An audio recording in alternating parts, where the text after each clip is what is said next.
인사할까요? 사랑합니다. 네, 샬롬, 샬롬. 네, 옆에 분들과 또 인사할까요? 사랑합니다. 샬롬, 샬롬 인사하시겠습니다. 네. 하나님께서 주시는 크신 은혜가 우리 가운데 있을 줄 알겠는데, 지난주에 말씀드린 것처럼 에베소 교회로부터 이제 마지막 교회, 7교회의 시리즈를 여러분들과 살펴보려고 합니다. 지금 이 시기에 참 적절한 말씀일 것 같습니다. 교회를 다시 한번 돌아볼 수 있는, 교회는 예배당이 아닙니다, 여러분. 계속해서 누누이 말씀을 드리지만 이 예배당이 교회가 아니고 이곳에 앉아있는 여러분들 자체가 교회입니다. 그리고 어디선가 이 예배를 함께하고 있는 하남예일교회라는 이름으로 함께하고 있는 그 가족들이 교회입니다. 믿으십니까? 그래서 어떻게 전쟁이 나서 천재지변이 일어나서 이 하남예일교회 당이 폐쇄가 되거나 무너질 수는 있겠죠. 그러면은 하남예일교회가 없어진 겁니까? 그렇지 않습니다. 여러분들이 있는 한, 하남예일교인이란 이름으로 여러분들이 있는 한 하남예일교회는 없어지는 것이 아닙니다. 그래서 오늘 하남예일교회에게 주시는 이 말씀, 예배당이 아니라 여러분들에게 주시는 말씀인 줄 믿으시고 하나님의 그 세밀하신 음성 속에 은혜 되시기를 축복합니다. 지난주는 에베소 교회에 대해서, 그 교회에 대해서 살펴보면서 우리 교회가, 여러분들이, 제가 그랬으면 좋겠다. 에베소 교회는 여러분들과 나누었던 것처럼 예수님께서 아신다고, 무엇을 아신다고? 그의 행위와 또 그의 수고로움과 그들이 했었던 인내를 예수님이 아신다라고 말씀하셨어요. 칭찬하셨죠. 하지만 단 한 가지, 첫사랑, 예수님을 향한 그 첫사랑을 잃어버렸다라고 책망을 했었죠. 그래서 돌아와라. 너희들이 어디서부터 떨어졌는지를 기억하고 돌아와라. 그리하지 않으면 내가 그 촛대를 어떻게 하겠다? 옮기겠다. 그것은 교회를 없애버리겠다는 것이었죠. 하지만 하나님께서 정말로 하고 싶은 말은 교회를 무너뜨리고 싶다가 아니었죠. 무엇이었습니까? 너희들이 어디서부터 떨어졌는지 기억하고 돌아와서 이긴 자가 되고 끝내는 생명의 나무를 너희들이 먹었으면 좋겠다. 이것이 하나님께서 주신 에베소를 향한 메시지였고 우리를 향한 메시지였습니다. 그래서 오늘 우리들의 마음속에 주님을 향한 그 첫사랑이 잃어버려져 가고 있다면 다시 한번 내가 어디서부터였는지, 내가 그 주님을 순수하게 바라봤던 그때를 생각하며 돌아갈 것을 촉구했고 다시 한번 끝까지 그 마음을 회복하는 우리가 되자라고 이야기를 했습니다. 여러분들이 그 마음을 잃지 않고 이 어려운 시기 교회로서 살아가 주시기를 다시 한번 부탁을 드리겠습니다. 오늘은 어떤 교회에 대해서 이야기를 할까요? 네, 서머나 교회입니다. 오늘 교회 주보를 보시면은 제목이 무엇이죠? 예일교회에게 주시는 말씀, 서머나입니다. 서머나에게 주시는 말씀이지만 오늘 누구에게 주시는 말씀? 우리 예일교회에게 주시는 말씀입니다. 서머나라는 그런 지역이 있습니다. 그 지역은 오늘날 터키의 이즈미르라고 하는 도시입니다. 이 교회 위치들이 지도상으로 다음 주는 제가 사진으로 한번 보여드리면 좋을 것 같은데 에베소 교회가 항구 도시였습니다. 여러분들이 보시기에 이렇게 터키 땅이 있으면 이쪽은 바닷가인 것이죠. 그래서 이쪽엔 에베소 교회가 있고 그 위쪽으로 한 50km 올라가면은 거기에 서머나가 있어요. 그리고 내륙으로 가면은 버가모랑 두아디라, 사데, 빌라델비아, 라오디게아 이런 내륙에서 또 밑으로 쭉 내려가는 순으로 앞으로 펼쳐질 교회들이 있는 거죠. 그러니까 시계 방향으로 이렇게 쭉 이렇게 이야기를 하시는 건데 지난주에는 에베소, 항구 도시였던 에베소였다면은 오늘 그 위로 한 50km쯤 올라가면은 서머나라는 도시가 있는 것이죠. 이 서머나도 역시 에베소 교회에서와 마찬가지로 우상 숭배의 도시였고 특별히 황제 숭배의 도시였습니다.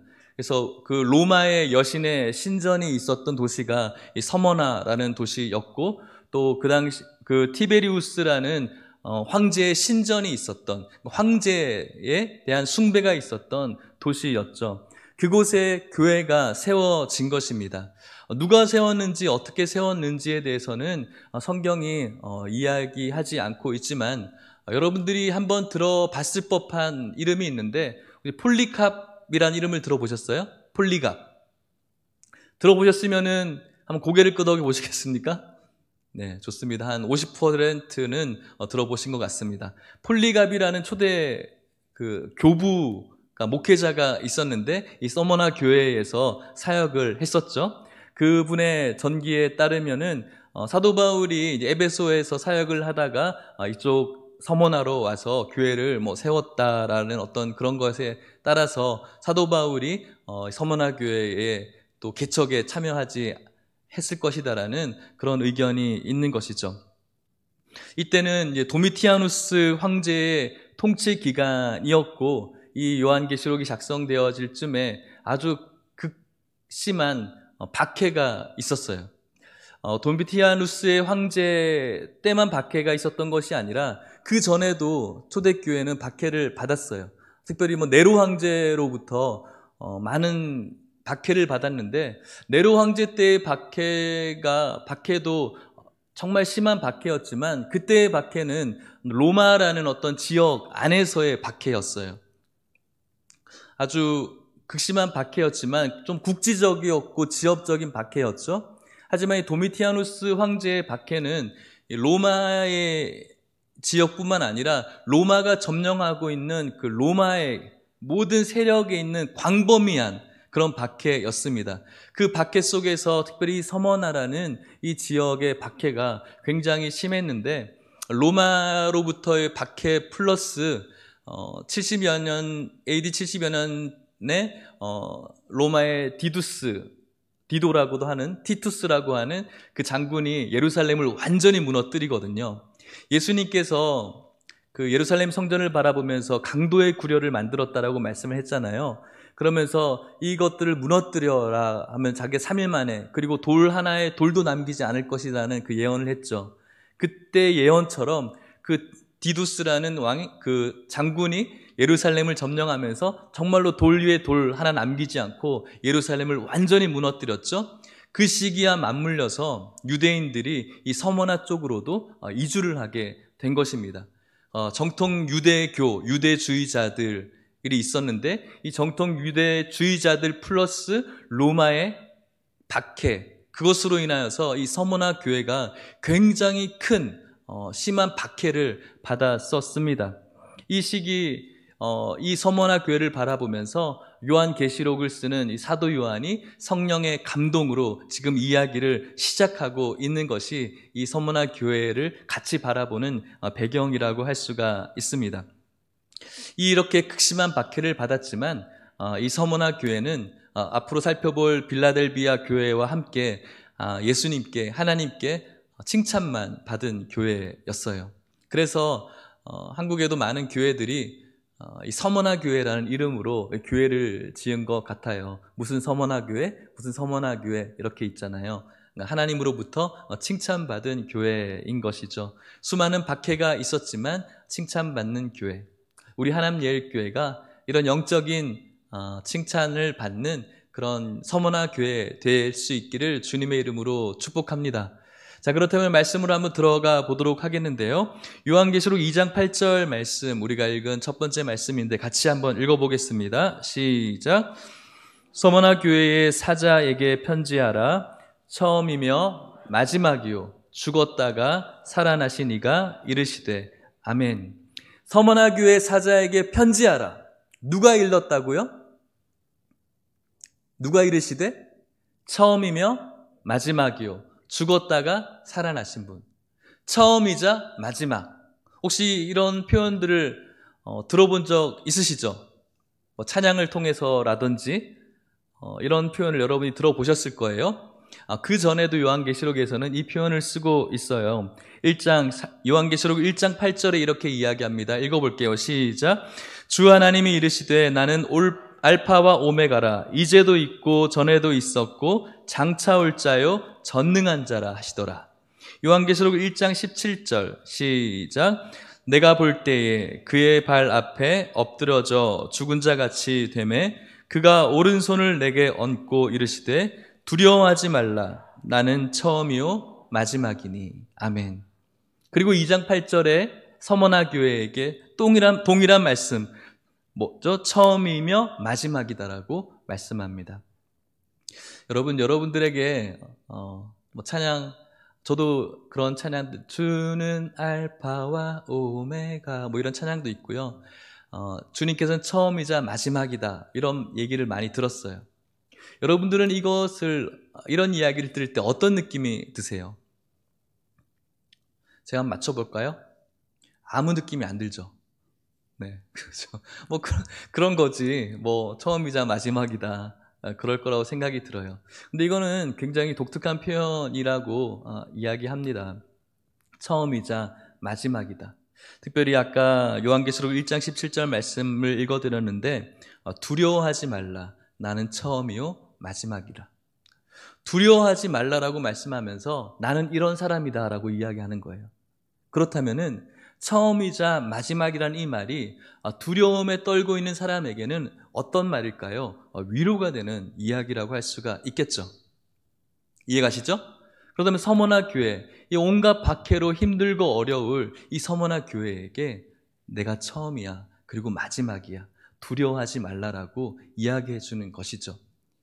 예수님께서는 전에도 계셨고 이전에도 계신 창조자의 하나님이시고 그리고 마지막이신 이 세상 모든 인류가 두려워할 그 종말을 주관하시는 분이 바로 하나님이라는 것을 믿고 두려워하지 말고 끝까지 인내할 것을 말씀하고 있는 것입니다. 그렇기 때문에 온갖 핍박 속에 온갖 그리스도인이라는 이름으로 살아가면서 당하는 그 어려움 속에서도 그 주님께서, 내가 믿는 주님께서 처음이 되시고 그 종말의 주관자 되심을 믿을 수 있다면 너희들 두려워하지 마, 괜찮아라고 말씀하고 있는 것이죠.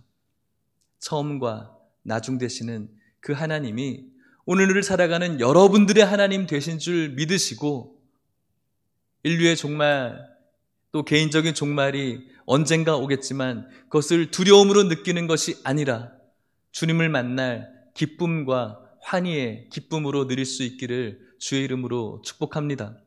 특별히 서머나 교회 성도들에게는 더 큰 위로였을 것 같습니다. 에베소 교회 사자에게 편지하라. 오른손에 7별을 쥐고 7 촛대 사이를 지나신 이가 이르시되, 교회의 주인이 말한다라고 이야기하는데 서머나 교회에는 처음과 나중 되시는 이 위로의 하나님이 이야기를 한다라고 이야기를 하는 것이죠. 자, 그렇다면은 이 서머나 교회에게는 하나님께서 무엇이라고 말씀하시는가? 요한계시록 2장 9절 말씀인데요. 우리 큰 소리로 같이 읽어보겠습니다. 시작. 내가 내 환난과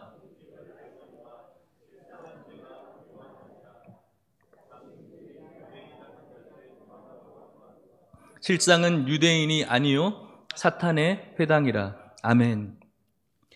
하나님께서 말씀하십니다.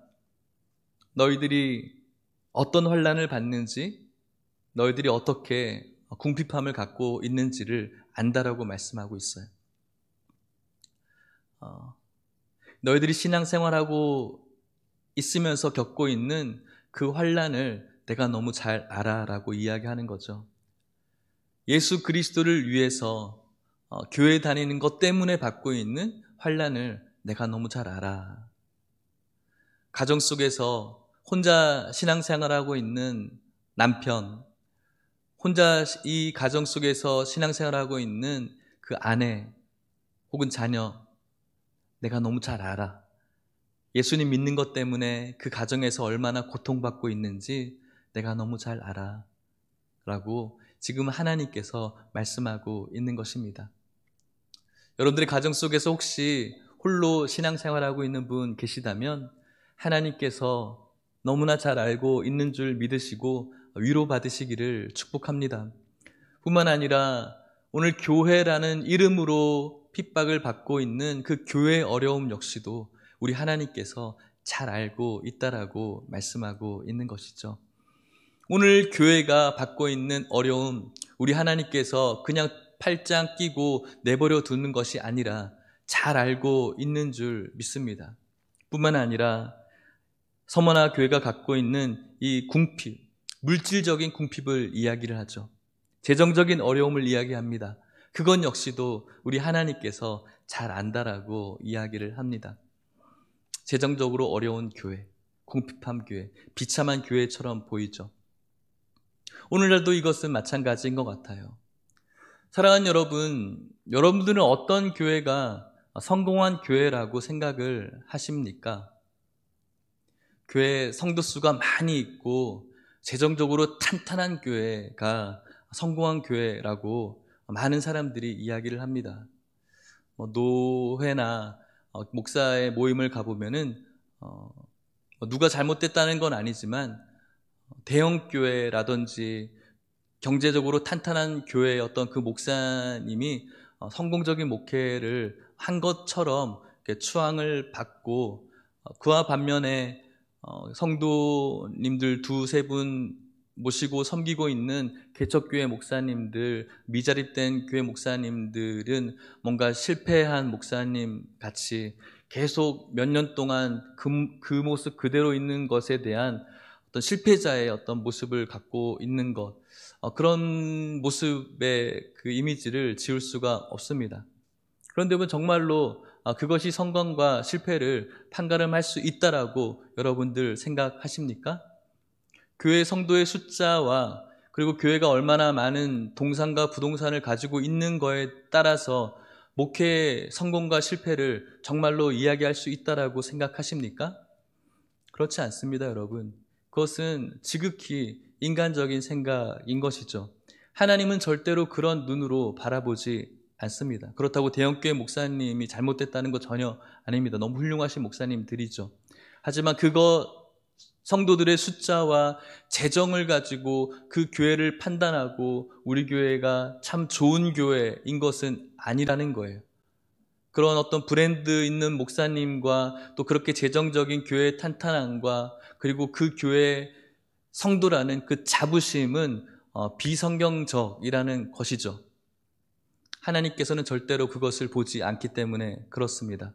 성경이 무엇이라고 이야기를 하는 겁니까? 아까 우리가 읽었지 않습니까? 내가 너희 환난과 궁핍을 알거니와 실상은 사실은 네가 부유한 자야라고 하나님께서 말씀하는 거예요.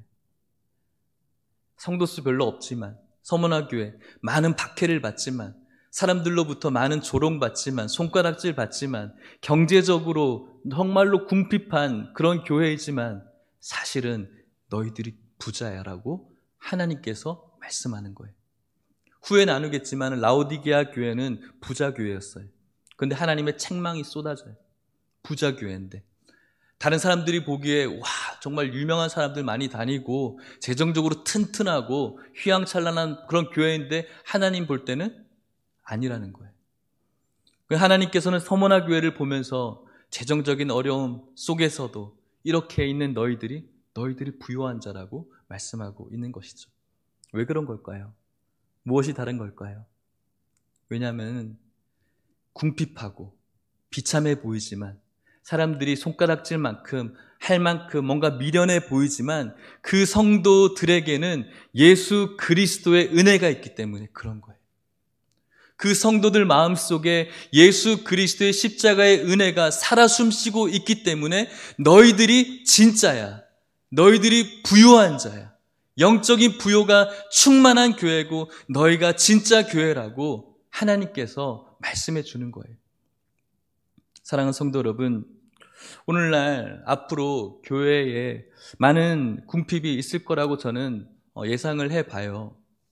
코로나 기간 동안 통계적으로 봐도 많은 교회들 평균적으로 한 30% 정도 교회 헌금이 줄었다라는 통계도 있고요.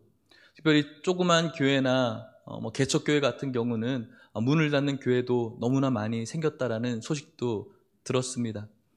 앞으로 더 그런 부분들이 늘어날 것이라는 생각을 하게 됩니다. 우리들의 마음은 더욱더 강팍해질 거니까요.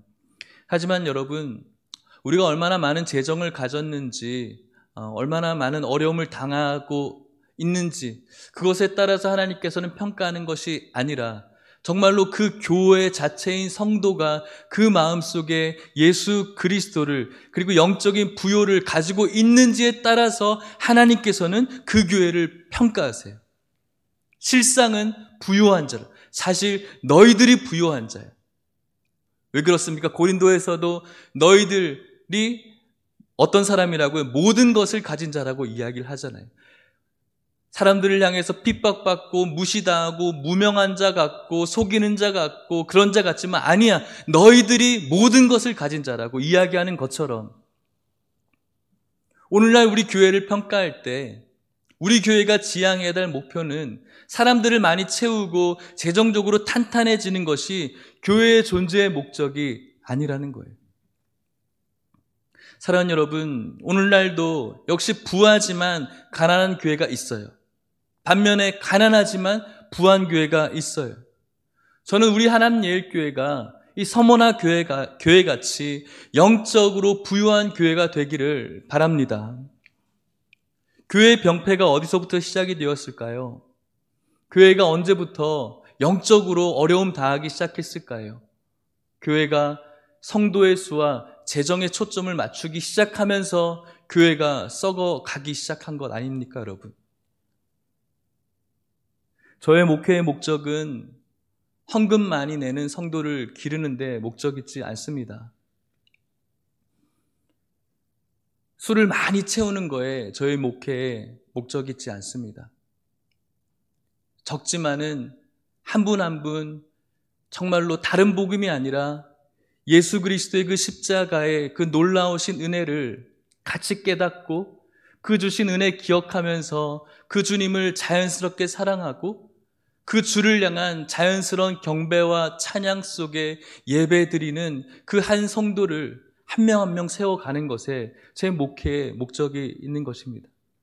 그것이 하나님께서 기뻐하시는 그런 교회이기 때문에 그런 것이죠.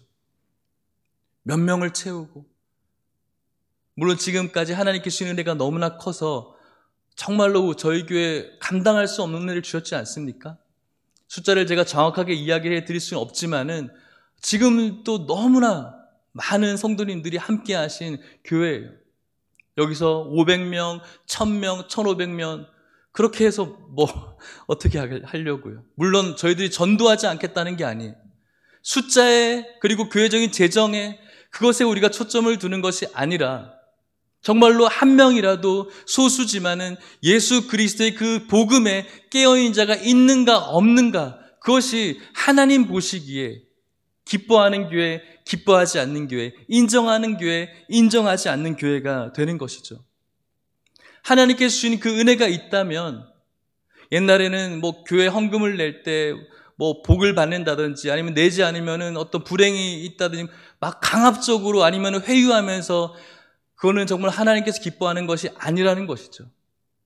주님께서 주신 이 생명과 같은 은혜가 있기 때문에 우리가 아까 찬송했던 것처럼 내게 주신 모든 것을 아낌없이 드리고 내게 있는 모든 것을 주를 위해 드린다라는 것이 누군가 회유해서 누군가 강압을 했기 때문에 드리는 겁니까? 아니잖아요. 주신 은혜가 있으면은 하나님께 드릴 수 있는 거잖아요. 교회가 수에 민감해지기 시작하고 교회가 재정에 민감해지기 시작하면은 그 교회는 점점 이 복음에 대해서 멀어지기 시작하는 것이죠. 사랑하는 성도 여러분, 우리들은 영적인 부에 하나님께서 집중하고 있는데 자꾸 우리는 다른 것에 집중하려고 하는 것 같습니다. 우리 안에 예수 그리스도의 그 놀라운 깨달음이 있는가 없는가, 이것에 대해 우리가 집중하며 정말 내 안에 그것이 없다면 우리 안에 한탄하고 주님을 다시 한번 만날 수 있는 은혜를 달라고 기도하는 것이 정말로 신앙의 본질이라는 사실을 믿을 수 있기를 축복합니다. 교회가 부흥되어지지 않고 재정적인 열악함이 생기기 시작하면은 어떻게 될까요? 보통의 교회들이 목사님을 바라보기 시작하죠. 그러면서 그 목사님을 이제 밀어내려고 하는 그런 교회들을 너무 많이 봤어요. 교회 목사가 영업하는 사람입니까? 성도들 영업하는 사람입니까? 그렇지 않잖아요, 여러분. 그렇기 때문에 목사도 어쩔 수 없이 헌금을 강요하게 되는 것 아닙니까? 정말로 약순환의 순환인 것이죠. 사랑하는 성도 여러분, 우리 하남예일교회는 모르겠습니다. 저는 너무나 지금 충만하고 너무 좋고 이런 교회인데 뭔가 계속해서 수와 재정의 어떤 부족함을 이야기하면서 그렇게 거기에 민감해 가는 교회가 아니라 세워져 있는 한 분 한 분이 예수 그리스도를 알아가되 점점 깊이 알아져 갈 수 있는 그런 교회가 될 수 있었으면 좋겠습니다. 하나님께서 그 교회를 너희들이 부자라고 이야기를 해 주시는 것입니다. 아무리 사람들이 가득 차도 재정적으로 아무리 넘쳐도 그 교회에 예수 그리스도에 대한 처절한 회개와 그 복음에 대한 뜨거운 기쁨이 없다면 하나님께서는 가난한 교회라고 말씀하시기 때문에 그런 것이죠. 그렇기 때문에 오늘 이곳에 있는 여러분들 도전합니다. 예수 그리스도의 그 깊으신 복음을 깨달으시기를 다시 한번 주님의 이름으로 축복합니다. 그것 때문에 교회 다니는 것이 아니라면은 언젠가는 교회를 떠날 수밖에 없어요. 어떤 분은 교회 목사님에게 상처를 받았다고 해서 다른 데 헌금을 하시는 분들도 저는 봤어요. 어떤 분은 어떤 성도에게 상처를 받았다고 또 교회를 떠나는 분도 봤어요. 누구 보고 신앙생활을 하는 걸까요? 목사 보고 신앙생활을 하는 걸까요? 성도 보고 신앙생활을 하는 걸까요? 그렇지 않습니다, 여러분. 우리가 교회에 나오는 이유는 저 보러 오는 것도 아니고 어떤 성도 보러 오는 것도 아니라 이곳에 언제나 살아 역사하시는 교회된 저와 여러분들의 주인 되시는 예수 그리스도 그분 바라보면서 우리가 예배드리고 신앙생활하는 것 아니겠습니까? 저를 바라보시면은 물론 여러분들에게 피치 못할 상처를 드릴 때도 제가 분명히 있겠죠. 저를 바라보시면은 당연히 상처받을 수밖에 없고 후회하실 수밖에 없어요. 그리고 성도님들 바라보면은 제가 볼 때는 너무나 귀하신 분들이지만 그분들이 갖고 있는 좀 모난 부분들이 우리들에게 아파올 때가 있죠, 당연히. 당연한 거예요. 상처가 너무, 교회에 가면 상처받아. 사람들한테는 누구나 가면 상처받아요. 사람들한테 갔기 때문에 그런 거예요. 예수님께 가면은 상처받지 않아요. 예수님과 가까워지면 가까워질수록 상처가 없어요. 예수님 만나지 못하고 자꾸 사람들에게 가까이 가니까 그게 상처가 되는 것이죠. 사랑하는 성도 여러분, 우리 하남예일교회는 예수님과 가까워져서, 아니 우리 마음 가운데 예수 그리스도를 소유함으로 인해서 세상이 바라볼 때는 무언가 모자라 보이고 세상이 바라볼 때는 이런 프로그램도 없고 저런 프로그램도 없고 영어주일 학교도 없고 무슨 프로그램도 없어도 이곳에 살아계신 예수 그리스도의 그 임재 속에 드리는 그 뜨겁고 기쁨과 또 즐거움의 예배가 있음을 기억하시면서 주님께 예배드리고 주님을 위해서 살아가고 주님을 위해서 섬기고 주님을 위해서 우리의 모든 것들을 드릴 수 있는 그런 부유한 교회가 될 수 있기를 주님의 이름으로 간절히 축복합니다. 그런 성도가 되시기를, 또 그런 목회자가 되기를 서로를 위해서 기도하는 그런 동역자가 되어 주십시오. 이 서머나 교회를 향해서 또 하나님께서 무엇이라고 이야기를 할까요? 요한계시록 2장 10절 말씀입니다. 같이 읽어볼게요. 시작. 너는 장차 받을 고난을 두려워하지 말라. 볼지어다 마귀가 장차 너희 가운데에서 몇 사람을 옥에 던져 시험을 받게 하리니 너희가 10일 동안 환난을 받으리라.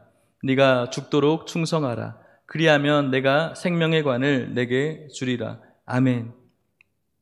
지금까지 고난이 너무 많았는데 하나님께서는 자 이제 고생 끝이야, 행복 시작이야 라고 이야기하지 않고 뭐라고 하시죠? 장차 고난이 또 있을 거야 라고 말씀하세요. 교회에 본질인 것 같아요. 저희 교회도 지금 우리 모든 한국교회가 예배로 인하여 예배를 드리고 싶은데 잘 드리지 못하는 이런 어려움이 있지 않습니까? 큰 포괄적인 개념에서는 고난일 수 있겠죠. 이런 고난이 끝난다는 보장은 없어요. 지금까지 역사가 그래왔고 앞으로도 마찬가지인 것이죠. 고난은 늘 있는 것입니다. 그런데 하나님께서 무엇이라고 말씀하시죠? 10일 동안 환난을 받을 것이라고 말씀하세요. 10일이라는 그 의미는 10이라는 숫자가 완전수잖아요. 그 완전수는 어떤 이 고난에 대한 극심함을 이야기할 수 있겠죠. 충만하게 너희들이 고난을 받을 거야. 고통스럽죠. 하지만 위로가 되는 것이 무엇입니까? 10일이라는 끝이 난다는 것이죠. 10일이라는 그 제한적인 날을 이야기해 주는 겁니다. 그 10일이라는 그 날 동안 분명히 너희들이 또 고난을 받겠지만 그 고난은 언젠가는 끝나게 될 거야 라고 말씀하는 거죠.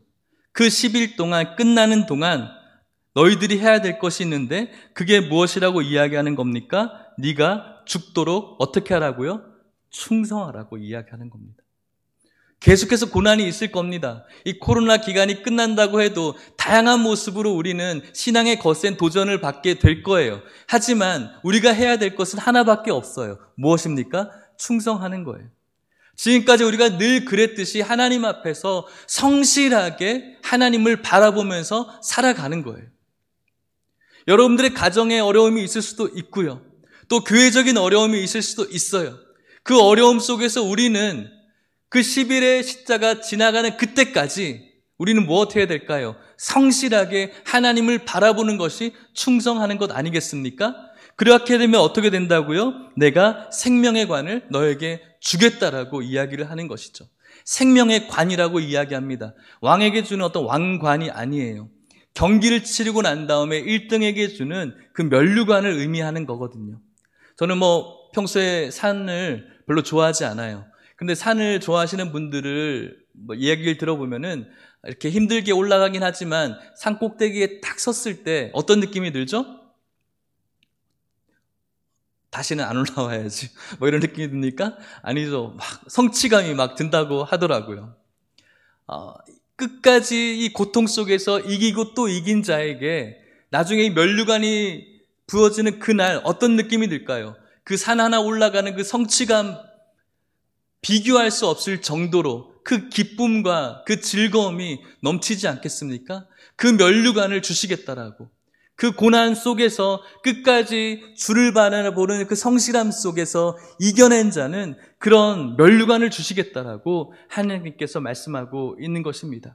너희들의 모든 것들을 알아. 너희들의 곰핍함도 다 알아.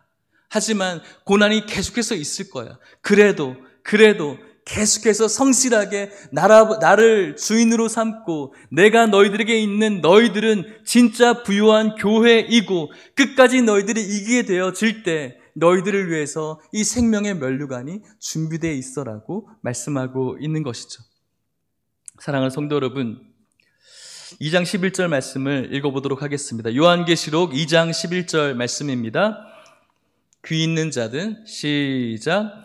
귀 있는 자는 성령이 교회들에게 하시는 말씀을 들을지어다. 이기는 자는 둘째 사망의 해를 받지 아니하리라. 아멘. 귀 있는 자, 지난주와 마찬가지입니다. 이곳에 모여있지만은 어떤 분은 이 말씀이 들리지 않는 분이 분명히 있습니다. 내 마음과 와닿지 않는 분들이 있을 수 있겠죠. 하지만 여러분, 오늘 이곳에 있는 모든 분들이 귀 있는 자 되시기를 축복합니다. 귀 있는 자가 되어서 오늘 성령이 교회들에게 하시는 말씀, 성령님께서 교회에게 주시는 이 말씀이 들려질 수 있기를 바라고요. 이기는 자는 둘째 사망의 해를 받지 않겠다라고. 둘째 사망이 무엇입니까? 첫 번째 사망은 우리들이 가지고 있는 이 육신의 사망이 되겠죠. 둘째 사망은 예수 그리스도 안에 없는 자들이 겪게 될 영원한 사망을 이야기하는 것입니다.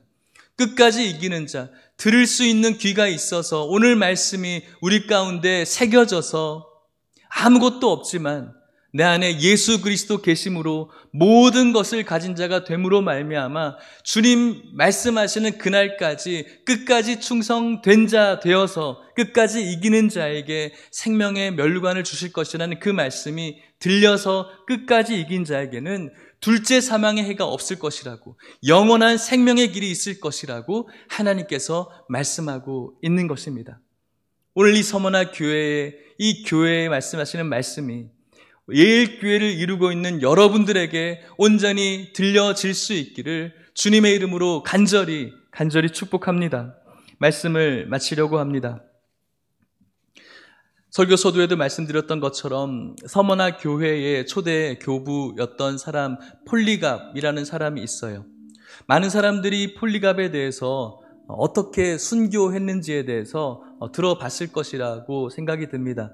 다시 한번 여러분들에게 이 폴리갑이 어떻게 순교를 했는지에 대해서 말씀을 드리고 싶어요. 이 서머나 교회의 목회자였던 폴리갑, 그 큰 박해 속에서 비천한 모습이었지만은 너희들이 부자라고 칭찬받았던 이 교회의 목회자였던 폴리갑, 그가 순교하러 갈 때 자기를 체포하러 왔던 병졸들이 있었어요. 그 병졸들을 집으로 영접하고 먹을 것을 대접을 해줬대요. 먹으라고. 그리고 그들을 위해서 기도해 주었대요. 그리고 화형대로 나가게 된 것이죠.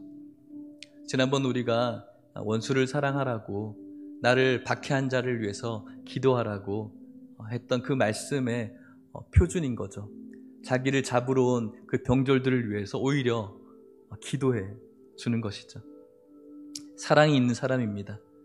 그리고 그 화형대 앞에 서서 그 호민관이 이 폴리갑에게 지금이라도 당신이 예수를 부인하면 살려주겠다라고 회유를 하는 것이죠. 그러자 폴리갑이 했던 유명한 말이죠. 나는 86년 동안 그리스도를 섬겨왔는데 주님은 지금까지 나를 한 번도 부인한 적이 없습니다. 나를 한 번도 부인한 적이 없으신, 내가 좋을 때나 기쁠 때나 슬플 때나 어려울 때나 나를 한 번도 부정하지 않으신 그분을 내가 어떻게 부인하겠습니까? 그분은 나의 왕이시고 나의 주인이십니다. 나는 그분을 부인하지 않습니다라고 하면서 화형장에 로 들어간 거죠. 그리고 그 화형을 진행하는 집행관을 바라보면서 이렇게 이야기를 합니다. 그대들은 1시간가량 사르고 없어질 이 불로 나를 위협하고 있습니다. 그런데 어째서 장차올 영혼의 심판의 그 불을 모르고 있습니까? 라고 안타까워하면서 그렇게 화형돼서 사라진 것이죠. 사랑하는 여러분, 오늘날 우리들에게 다가오는 어떤 도전, 거센 그런 어려움들은 1시간의 그 불사름이라고 저는 생각해요. 그 1시간의 불사름 때문에 저와 여러분들의 어떤 신앙이 무너지고 어려워지지 않았으면 좋겠어요. 왜냐하면 영원한 1시간의 불사름이 아니라 영원한 불사름이 예수 그리스도의 울타리에 없는 사람에게 있기 때문에 그런 것이죠. 오늘 여러분들이 받고 있는 경제적인 어려움, 또 주를 위해 받고 있는 그 어려움, 오늘날 이 교회의 어려움, 저는 1시간에 불타는 시간이라고 생각해요. 그것을 이겨내고 영원에 불타는 시간을 벗어날 수 있다면 우리들이 이익을 보게 된 것이죠. 용인에 총신대학원이 있는 그 양지에 가면은 순교자, 100주년 성순교자 기념관이 있어요. 기념관 3층을 올라가면 그곳에서 한국에서 순교했던 외국인 선교사, 그리고 우리 신앙의 선조들의 순교자들의 사진이 나열이 되어 있어요. 그리고 맨 마지막 그 사진 박스에는 사진이 없어요. 그리고 그 대신 거울이 있어요. 그곳에, 그 거울에 서보면 누가 있을까요? 자기가 있는 것이죠. 무슨 메시지일까요? 이제 당신이 이렇게 하실 차례라는 거죠. 사랑하는 성도 여러분, 서머나 교회, 수많은 교회 외에 또 교회 안의 핍박과 유혹으로부터 보이지 않지만 늘 함께 하시는 그 예수 그리스도로 인해서, 그것을 소유함으로 인해서 사실은 너희들이 부자라는 그런 칭찬을 받았습니다. 앞으로 다가올 그 고난에서도 끝까지 이긴 자가 되어서 순교자가 되기도 했고, 끝까지 이겨서 생명의 면류관을 받았습니다. 이제는 누구 차례입니까? 우리 차례입니다. 하남예일교회 차례입니다. 앞으로 어떠한 모습으로 교회 생태 환경이 변할지 모르겠습니다. 하지만 여러분들 그 마음에 예수 그리스도를 소유하는 그런 진짜 성도로 계속해서 자라가 주시기를 축복합니다.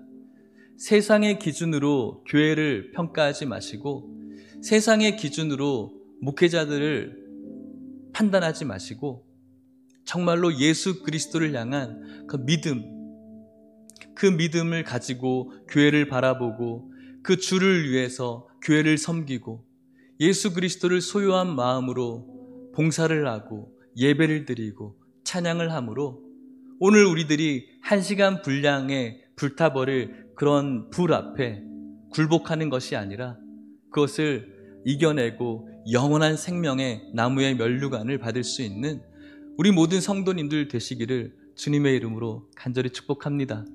이런 교회를 목양할 수 있어서 저는 너무나 행복하고요. 이런 교회를 저와 여러분들과 함께 갈 것을 생각하면 제 마음이 참 설레기도 하고 희망이 있습니다. 여러분들과 함께 그 길을 달려가고 싶습니다. 여러분들과 함께 그 길 끝에 설 수 있으면 좋겠습니다. 한 명도 여야함 없이 성경대로 살아가면서, 율법적으로 살아가는 것이 아니라 성경대로 살아가면서 주시는 기쁨과 감사 속에 2020년에 서머나 교회가 하남예일교회 될 수 있기를 주님의 이름으로 간절히 축복합니다. 우리 같이 한번 찬양하고 기도했으면 좋겠습니다.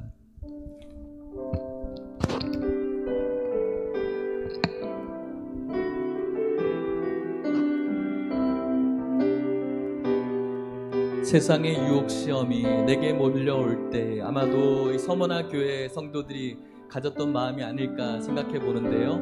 가사에 은혜 받으시면서 찬양합시다.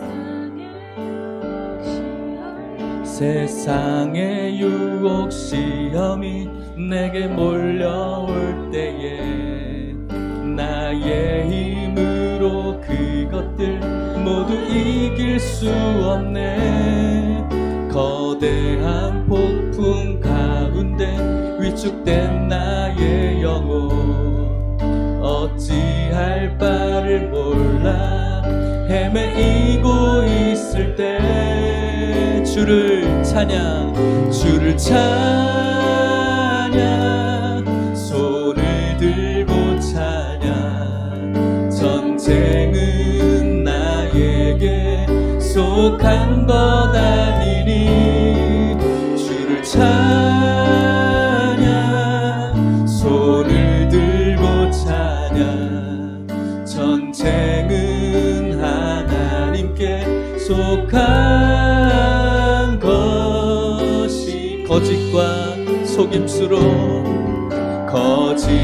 속임수로 가득 찬 세상에서 어디로 갈지 몰라 머뭇거리고 공중의 권세 잡은 자 지금도 우리들을 실패와 절망으로 넘어뜨리려 하네. 우리 주님을 바라보시면서 주를 찬양.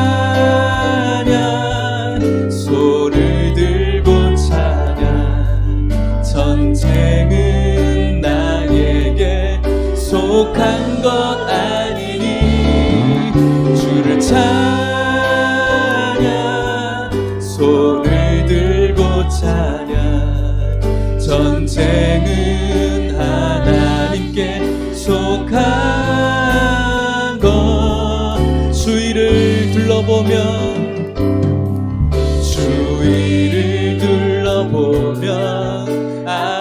믿음의 눈을 들어보십시오. 귀 있는 자들이 되어서 성령이 주시는 말씀을 들읍시다. 지금도 내 안에서 역사하고 처음과 마지막 되시는 사망과 어둠의 권세 물리치신 예수님, 우리 손을 들고 주를 찬양, 주를 찬양, 손을 들고 찬양. 전쟁은 나에게 속한 것 아니니 주를 찬양, 손을 들고 찬양. 전쟁, 우리 다시 한번 두 손을 높이 들고 여러분들의 삶에, 가정에 크게 선포합시다. 주를 찬양, 주를 찬양, 손을 들고 찬양. 전쟁은 나에게 속한 것, 주님을 찬양, 주를 찬양, 손을 들고 찬양. 전 하나님께 속한 것이니 하나님께 속한 것이니. 할렐루야. 우리 같이 한번 기도했으면 좋겠습니다. 우리 기도합시다. 서머나 교회, 우리 예일교회에게 주시는 하나님의 말씀, 너희들의 어려움과 궁핍함을 잘 알고 있다. 우리 하남 예일교회도 너무나 풍성한 교회라고 생각합니다. 하지만 우리 교회 어려움을 하나님께서 너무나 잘 알고 있습니다. 이렇게 너무나 잘 아시는 하나님이 실제는 너희들이 부유한 교회라고 말씀합니다. 우리 하남예일교회가 세상이 인정하는 교회가 아니라 사람들이 많아져서 재정적으로 탄탄해져서 좋은 교회가 아니라 한 명 한 명의 성도들이 예수 그리스도의 그 십자가의 놀라운 은혜를 깨닫고 체험해서 그 힘으로 섬기고 봉사하고 예배드리는 그런 교회이기 때문에 그 교회가 칭찬받는 예일교회 될 수 있게 해달라고, 그것으로 칭찬받는 교회 될 수 있게 해달라고, 그런 교회가 나 자신이 될 수 있게 해달라고 기도할 때 계속해서 세상으로부터 오는, 사단으로부터 오는 고난은 있겠지만 끝까지 우리가 성실하게 주님을 바라봄으로 인해서 결국은 영원한 그 생명, 결국은 영원한 기쁨으로 들어갈 수 있는 교회 될 수 있게 해달라고, 그런 여러분들을 될 수 있게 해달라고 우리 같이 한번 기도하도록 하겠습니다. 기도하겠습니다. 하나님 아버지, 오늘 서머나 교회에게 주시는 이 놀라운 말씀이 우리에게 주시는 말씀인 줄 믿고 감사하며 기도합니다. 하나님 아버지, 저희들 세상의 기준으로 교회를 판단하지 않게 하시고, 하나님 아버지, 우리 안에 예수 그리스도의 그 십자가의 그 놀라우신 은혜가 있음을 점검하고 회복하고 회개하며 날마다 주님이 주시는 기쁨으로 살아갈 수 있는 교회 될 수 있도록 축복하여 주시옵소서. 하나님 아버지, 도와주시옵소서. 우리 교회가 신앙의 본질을 놓지 않는 교회 되어지게 하여 주시옵소서. 세상에 칭찬받는 교회가 아니라 하나님께 칭찬받는 교회 될 수 있도록 인도하여 주시옵소서. 하나님 아버지, 우리 교회의 모든 성도들이 예수 그리스도의 십자가의 복음의 은혜를 깨달을 수 있도록 인도하여 주시옵소서. 처음과 시작 되시는 하나님, 알파와 오메가 되어 주시는 하나님, 오늘도 우리들을 이 귀하신 하나님으로 다가와 주셔서 위로받게 하시니 감사합니다. 그 하나님이 우리의 하나님인 줄 믿고 다시 한번 주님 앞에 감사를 드립니다. 하나님 아버지, 저희들이 정말로 세상의 기준으로 좋은 교회가 아니라 하나님의 기준으로 좋은 교회 될 수 있도록 축복하여 주시옵소서. 우리 안에 예수 그리스도의 은혜를 소유함으로 인하여서 좋은 교회가 될 수 있도록 축복하여 주시옵소서. 점점 교회는 고난 속으로 들어가지만 그 고난의 끝이 언젠간 있음을 기억하면서 주님 앞에 충성된 모습으로, 주님 바라보는 성실한 모습으로 이겨낼 수 있도록 인도하여 주시옵시고, 오늘도 주님 바라보면서 그 십자가의 놀라우신 은혜와 기쁨으로 예배드리게 하시고 주님의 음성 듣게 하여 주시옵시고, 섬기게 하여 주시옵시고, 봉사하게 하여 주시옵시고, 주를 향해 살아갈 수 있도록 축복하여 주시옵소서.